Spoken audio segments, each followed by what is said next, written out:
GM, welcome to episode 3 of Fantasy Talk Live. Today's very special guest, co-founder Kipit. Kipit, how are you? Hey man, I'm super excited to be here. I'm good. And you? Oh, I'm doing very well. Yeah, it's been I know you've came on like Fantasy Hour of the Space before in the past. Always a hoot chatting, and yeah, I'm super excited to chat, especially like on camera this time too, which is awesome. Yeah, I feel it's been probably the first time that I'm showing my face so much lately, and we got a nice awkward photo of my brother and I, thanks to CPT Dank. I don't know if you see it, like our two face like next to each other. Yeah, it's so It's awesome. honestly frightening, to be honest. Even my parents were like, "Oh wow, we didn't even realize we were so identical." Oh yeah, Uh, it's so cool because I have some of my really close friends. I actually call them like my little brothers. They're identical twins too, and I showed oh, them that picture, and they're like, "I wonder if that'll work with us." And I did it. I'm like, "Yeah, you guys, you're identical, but you're not identical like Kip and Mikado. Like, your guys is just crazy. yeah, Like, it's so awesome."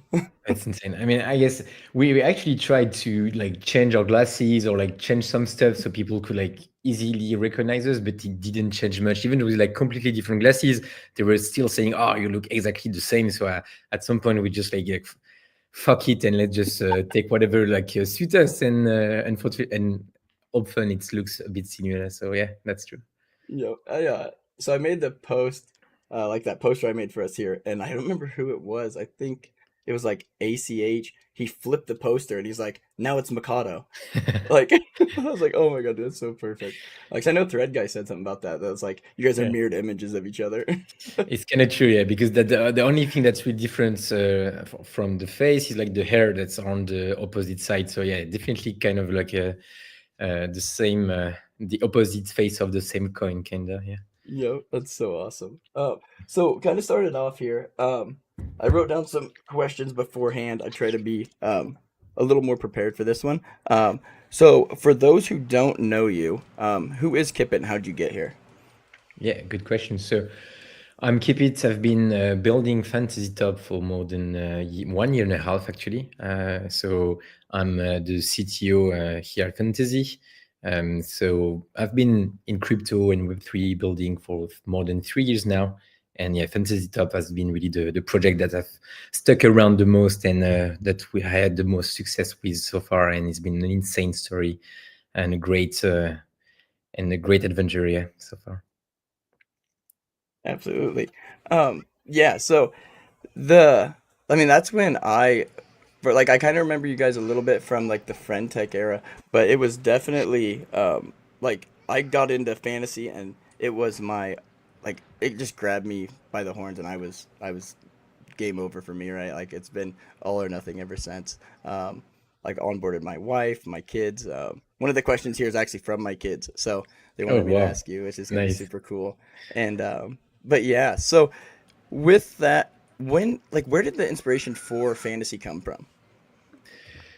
I mean, yeah, Frontech, as you said, is actually was one of the at when we started thinking about new stuff, and like we started actually thinking about new stuff because the first project that we were building, like Travis Mikado and I, which was at the time NFT lending aggregator, was like doing not so well. Like the type of project that is the worst because you do have some user, you do have some volume, but you don't really know if it's sticking around, and you start like inventing excuses for yourself like, oh, if I had this feature or that, it will maybe they will come and that kind of stuff. But so we took some holidays and started thinking about new stuff. At the time Frentech was around, was doing a lot of hype. Socialfy, I've kind of be always there since 2021. I've been, even like in my previous like years of building, we even built one of the first product on the Lens protocol, my brother and I, one of the very first UI on top of Lens protocol that I believe is now almost dead. But yeah, so it's been something that we've been like thinking about a lot, and so we had seen also some like similar stuff like Sorare that's doing like drafting but with crypto, and it's kind of click in a way that we were, oh, like it would be super fun to do the same stuff but with influencer, and definitely was not like oh, we have this big idea, big vision. It's with, oh, that's actually fun, we could play it, we could actually enjoy this. So let's just like build this in 2 weeks and see if people stick around. And people did stick around. So yeah. Say that is one thing that like I've like myself and the whole community and really the whole space has really commended you guys on is the ship and ship fast, right? And just get it out there, listen to the community, and it's like especially because a lot of people have like this PTSD from like 21, 20 to 22 really of like over promise, never deliver. You guys do the exact opposite. You under promise, over deliver. Like it's you always have something up your sleeve. You're always thinking 10 steps ahead.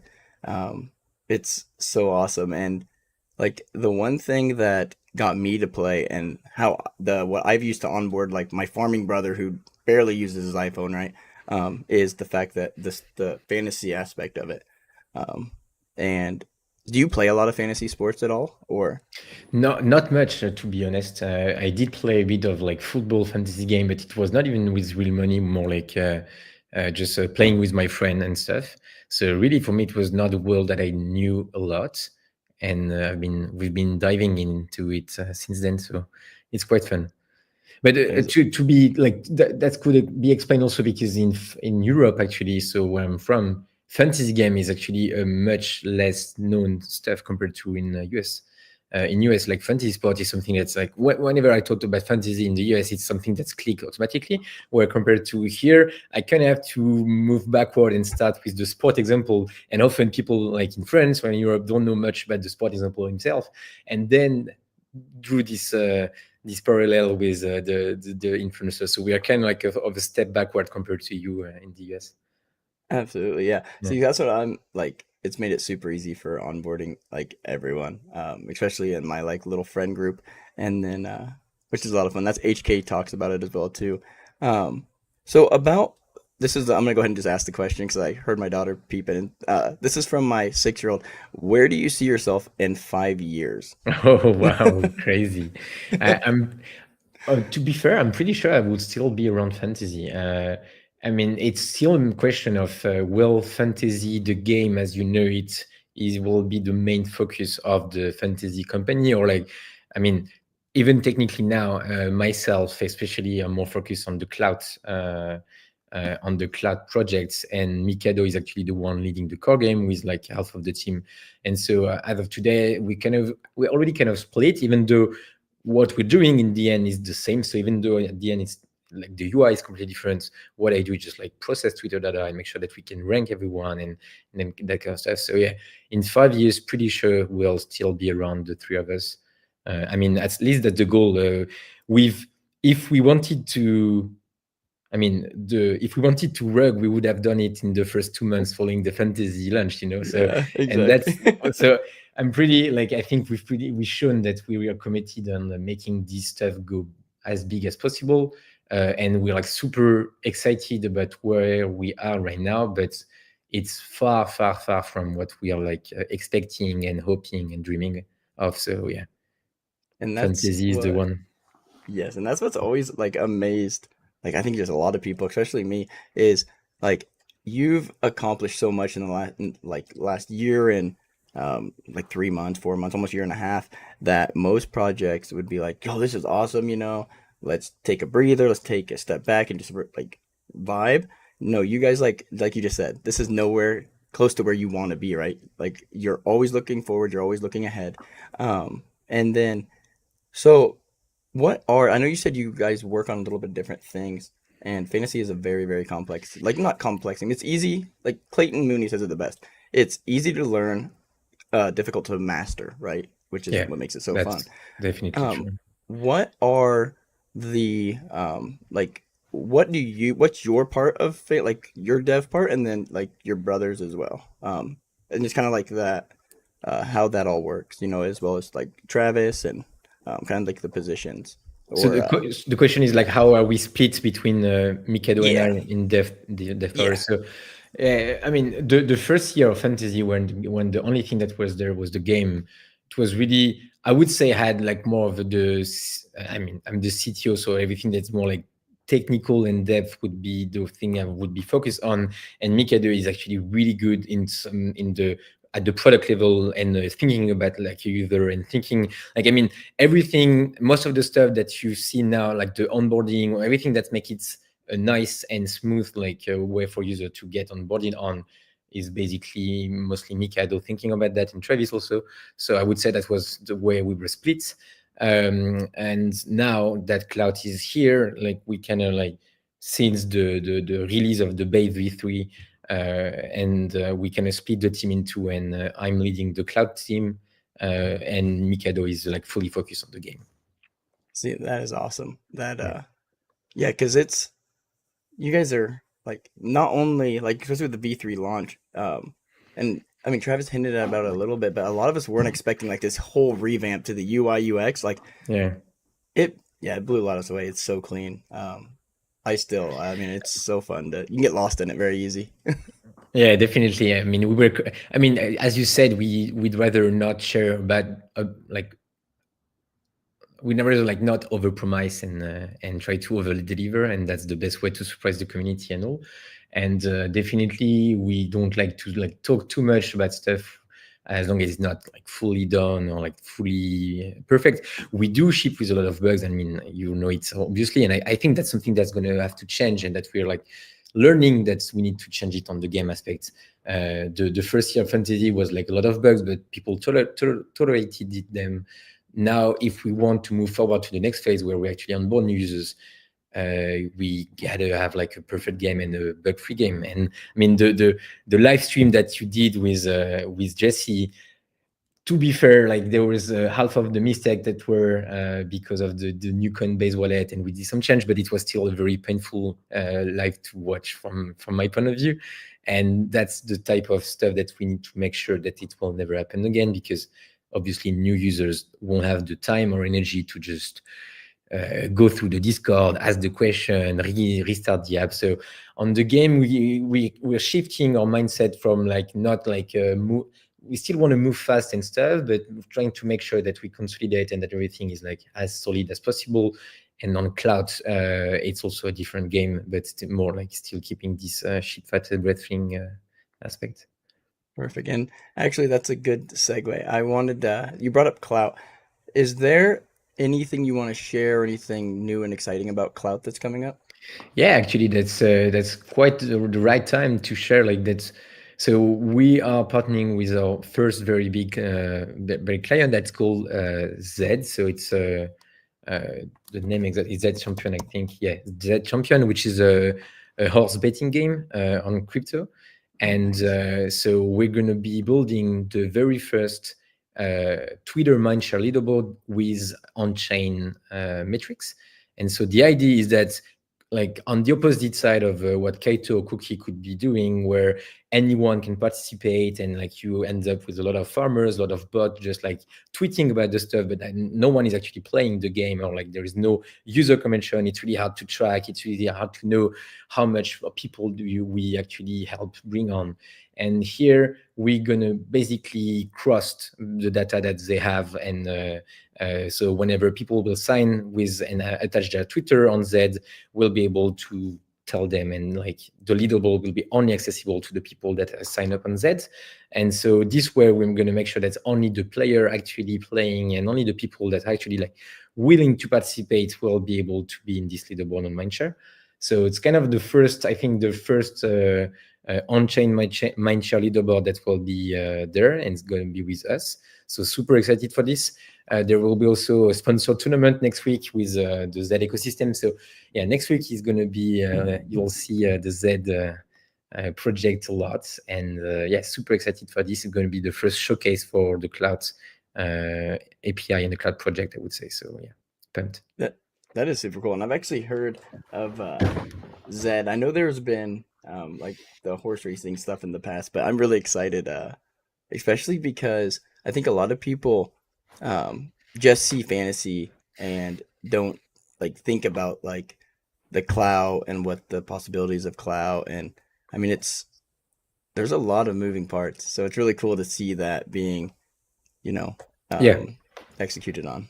Yeah, definitely. And it's just the core part of our business anyway. We've been tracking Twitter and assessing Twitter like influencers since the beginning. So it just kind of makes sense for us to move along this way, and we do think that it's a huge opportunity also for us. So super excited. Yeah, I can see Seven Ted killing the Z tournaments. Yeah, it's funny too because like I was on a space earlier with like ICOBs, Bo, and a bunch of other people that was about like InfoFi and kind of like the Kaido stuff and kind of how like it's been super diluted and bots and stuff. And it's really like I was thinking the whole time is like clout fixes a lot of that, right? Because um, just like with like Shout and the like we've seen you like go with like monsters.fun, shout, and all these other things using clout and seeing how it's executed on that way. So Zed Run is extremely like bullish in my eyes because it's not something that is like clout's not easily farmable like by bots, right? So it's good because it's Cybele proof. Just like the reason I think fantasy, one of the main reasons that fantasy has been so successful is you guys cracked the code on like Cybels and bots, like and especially like people botting, like the Malta is a great job of it, right? Finding out like when to nerf accounts if they've been botted, and I mean, I still don't know how you guys did it. Like you guys are so good at that. Cause I remember Yeah, like you're right. the very early tournament was nuts. Yeah, definitely. The guy, everyone that was there in the first tournament can remind, even where people started botting the followers of like the heroes. That was something that we did not expect at all. Or when people started botting the hero that were in the deck of someone else, so that we nerfed them. So yeah, definitely, it's been like more than a year that we've been fighting bots, and since the very beginning, there's been like money involved in fantasy leaderboard. So the anti-botting, the nerfing, making sure that everything is as organic as possible had to be nailed since day one. Otherwise, people would not have trusted the fantasy score. So on this, we do believe that we have like some strong tools that can help fight everything and make sure that we have something that is like, as qualitative as possible. Obviously, it won't be like perfect since day one, but we've been cooking some reputation score for like a long time and some stuff that's really really hard to bot, like almost impossible to bot, I believe. And so yeah, we're gonna see really soon how this play out, but quite confident that we have something that can really capture the organic aspect and the most qualitative aspect of the X discussion. Awesome, yeah, because it's that's always been kind of like a very obvious sore spot for X, right? Is the botting, the like that whole thing, which you've seen it everywhere with like just across, especially within the crypto niche. So yeah, it's I mean that's what makes it so fun too is um, that we're it's basically it doesn't mess with your workflow at all playing fantasy because everyone's already on CT. Like we all have like before it was like this almost useless skill of like having knowing all these people, right? And I actually found some really good accounts like Jez. No had no clue about Jez and his like he's an awesome like full port trader. Never would have found him without fantasy. Like AI Bro says the same thing. There's a lot of people that find new accounts that way. And then I wanted to ask real quick on so how has things been post base migration? From which point of view, like the game itself, or like Just like just yeah, I guess for the game itself we can start there, but like just yeah, like overall like just workflow, how's like hmm, the morale and all that stuff. Yeah. yeah. So I mean, so migrating to base in the end kind of an easy solution and an easy decision for us, for many different reasons, because like most of the community is really like the fantasy community is closer to the EVM vibe, I would say, than the Solana vibe.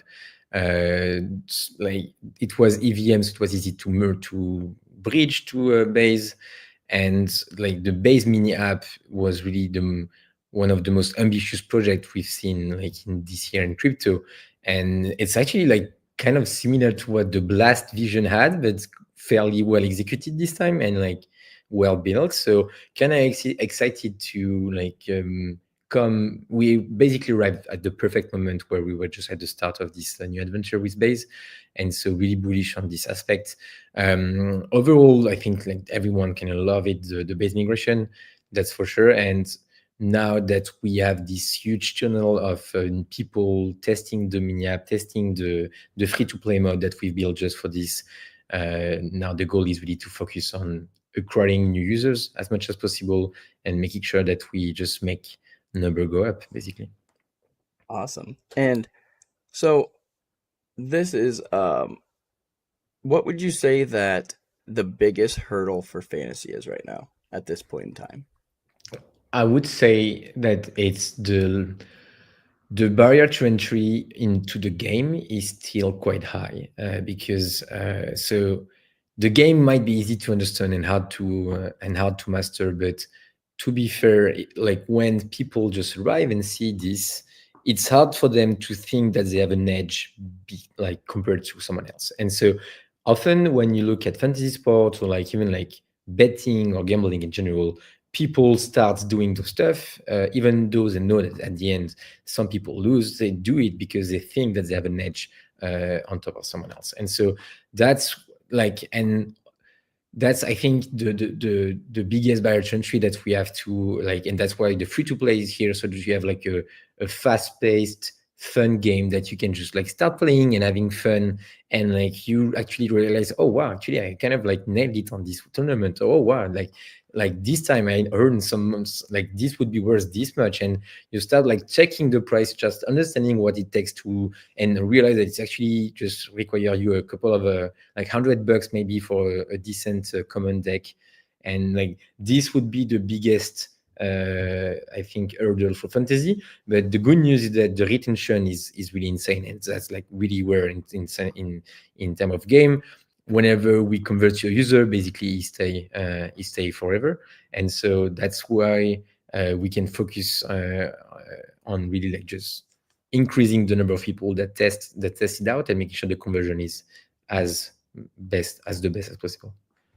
Absolutely, yeah. Say the conversion is you see people who don't even play. I mean, there's heroes that don't play, and there's also just or maybe they, because a lot of the heroes are very busy, but they even say, the retention's insane. You hear it. I don't think you can go to any major crypto Twitter space or like from Rec Radio to you know FOMO, which is basically the same thing, but Thread Guy spaces or I know you guys were on with Lucas last week, but everyone's kind of was like has been over the last year buzzing about fantasy, talking about, and it always comes back to the retention. Mm.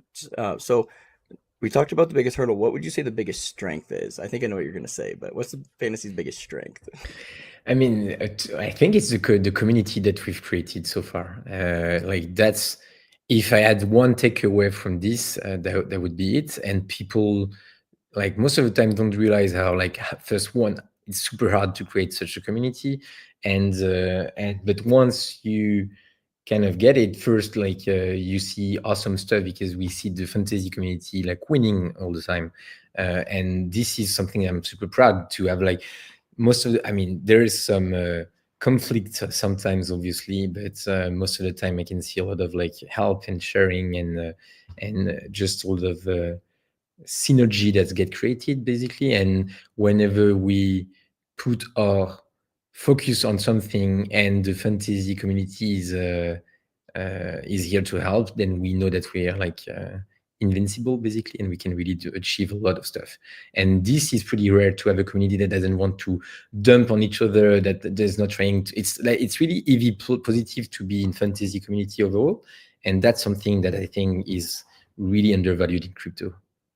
Absolutely. And that's one thing that still to this day is super like shocking to myself and a lot of people is generally in like even if you go back to fantasy sports, it's especially like Friends League, you see a lot of people like they almost like corner the alpha. They corner like their little secret spot of where they're finding stuff because you're going against each other. But in fantasy, like everyone is sharing the pick, sharing the alpha, who's undervalued, who's a good hero, like, and at the end of the day, we're all going against each other, right? But it doesn't seem that way, right? Because we're all helping each other. HK's been doing it since day one.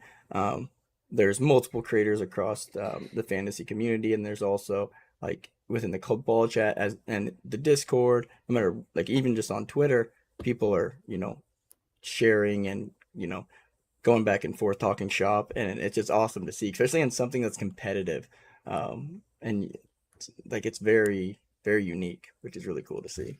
Yeah, agreed. Who This is kind of a fun question. Who's your favorite hero? Oh, Put you on the spot. I mean, the I do love the Mackenzie strategy, and I think it's been like the fact that he committed to like tweeting in a way that maximize the fantasy like outputs is kind of insane to me. Like the to see like the behavior change that we can see from that. Other than that, I mean, it's an easy one, but Ansem has been supporting fantasy since day one. Met him in New York. He's like this really cool guy and chill guy, and like oh, and it's kind of rare also to see someone that can become such the main character or like thread guy. Those two guys like so genuine and I could like I've bet some money that it will still be there in a couple of years and not rugging anyone and not becoming the SBF or whatever like bad actors that we've seen so much. And crypto needs this kind of actors so much that it's really refreshing to see this kind of stuff. Absolutely. Yeah. Makesy has, because we've seen like we talked about it with Makesy this last, I think it was Saturday, or no, it was Friday we did the show. Friday we had Makesy on. He kind of had said that a couple other heroes had tried doing the Makesy strategy, didn't work. Yeah, Um, I mean Evans. I think Evans did it a bit, and it kind of yep, worked a bit. But yeah, now is. he I mean, couldn't quite master. Yeah, it get even harder because when you if you don't commit to the strategy perfectly, you kind of like fuck your older even more. That's the hard part in some way. So definitely, yeah, it's a bit. yeah, and you can mess your like. It's crazy how he's done it without messing his algo, like Twitter algo up. Because I know, like, just from like tweeting when like back in like January through like end of January, like beginning to end, I was like either me or my kids were really sick, and so I took some time. Like I was still tweeting a little bit, but not near as much. And then I came back, and it's like I was from day one, right? So like to not mess that algo up, he's really got it mastered. And the fact that he's like Yeah, he knows the exact time to tweet, not tweet, but that's it's a lot of impressive. Yeah, fun. definitely Absolutely. impressive. Um, are you and Mikado super competitive with each other? Like, I know me and my brothers are. I mean, I wouldn't. I mean, obviously, a bit like when you have a twin, you even if you don't want to be competitive, like people will put you in a spot where they Yep. like end up like comparing you. But on a daily basis, I don't think we don't really try to be, and we don't really push for this. We've been working together for 3 years now, and even though it's been going super well, we know that it's also like a really risky stuff to work with his family with your family, because you don't want your work to end up a relationship with your brother or with like I mean, a friend is already terrible, but your brother is like something else. So we've been quite um putting a lot of attention in making sure that this goes well and we don't end up fighting too much. That is so cool. Yeah, because um, I know. Actually, before this, I talked to it's Kevin and Caleb's their name. My like they're friends, but little brothers I call them. That are twins, identical twins, and I was like, give me some questions to ask them. Another one. Who's older, you or Mikado? That would be me. 20 minutes. Oh, 20 minutes. Oh, so there Yes. was a little, yeah, because the boys, Kevin and Caleb, they're like minute, like I Oh, think like two wow. minutes apart. Like so, it was like bang bang. Bang, bang. Yeah, no. I Yeah. mean, 20 minutes, I believe, is like on a bit on the longer side, but it's still quite normal. You can wait up until 30 minutes and it's fine. Yeah, you were ready. You're ready to come into the world. Yeah, yeah, That's super exactly. cool.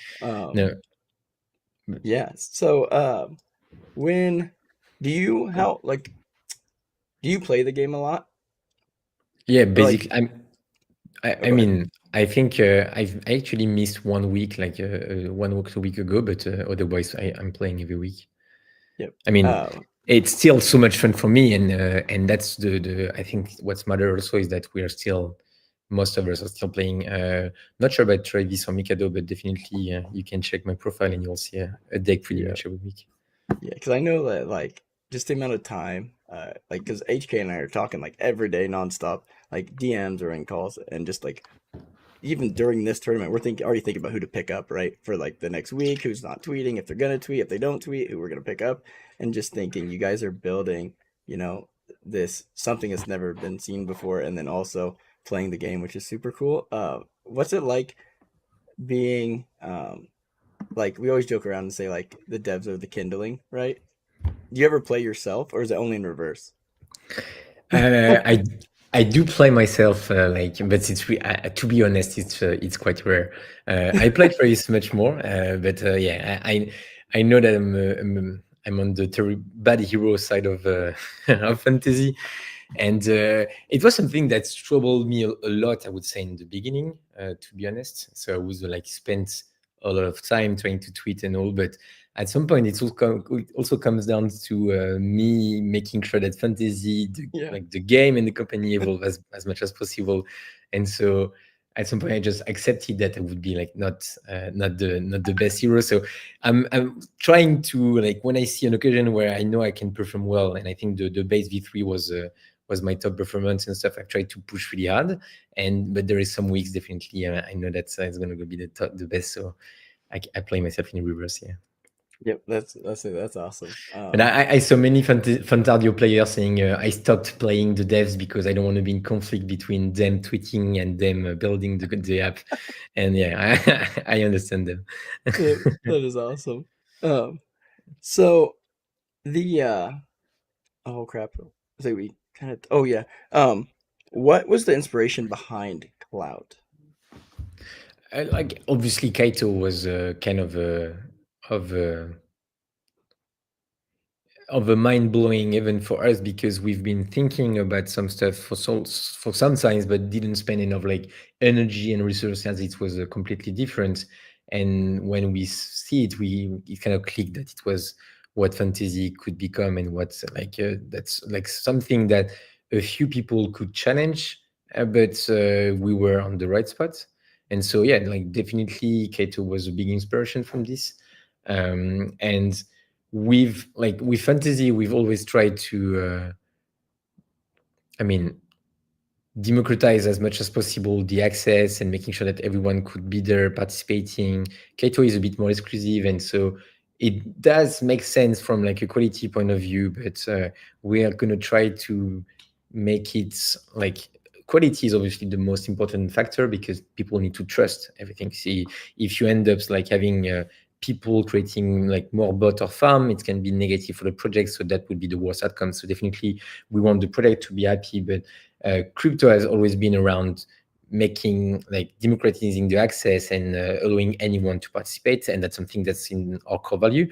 And just like the cloud with anyone can be a hero is an expansion of that, and something that's really in our core value, I would say. And so obviously, yes, it's not easy to become a hero. You still have to compete with everyone, but if you put your heart onto it, and if it's a focus that you have, you can definitely become one. And I think that's what matter, is like showing the step for you to become and like score as much as someone as like one of our top heroes. And with cloud is the same idea. And like yeah, we have many more like ideas and vision for this product, but right now we're just like trying to nail it for like a few customer, and see how we can expand. But you could expect us coming from an approach that will make it scale much more from day one, the day we really release the end product that we have in mind. Awesome. Yeah, say it goes back to saying you guys are always thinking so many. You're playing like 4 or 5D chest, so always thinking No, ahead. That's I so mean, awesome. you can have to, honestly. It's the only way to survive here. Absolutely, absolutely. Um, so is there anything you want to talk about or bring up? Say we've nailed a lot of the questions I had. Honestly, yeah, no, nothing that's come to mind. Excited for next week on my end, but nothing else. Absolutely. Well, I don't want to keep you too long. Definitely. I know you're a super busy man. And I appreciate you coming on, and it's been a lot of fun. I'm sure there's gonna be a bunch of good clips. We got some good clippers in the community that'll bust out Nice, some good clips in here. nice, awesome. Thank you so much, man. That was really a pleasure. Absolutely. Thank you, Kipit. We'll talk to you soon. Yeah. See you. Bye.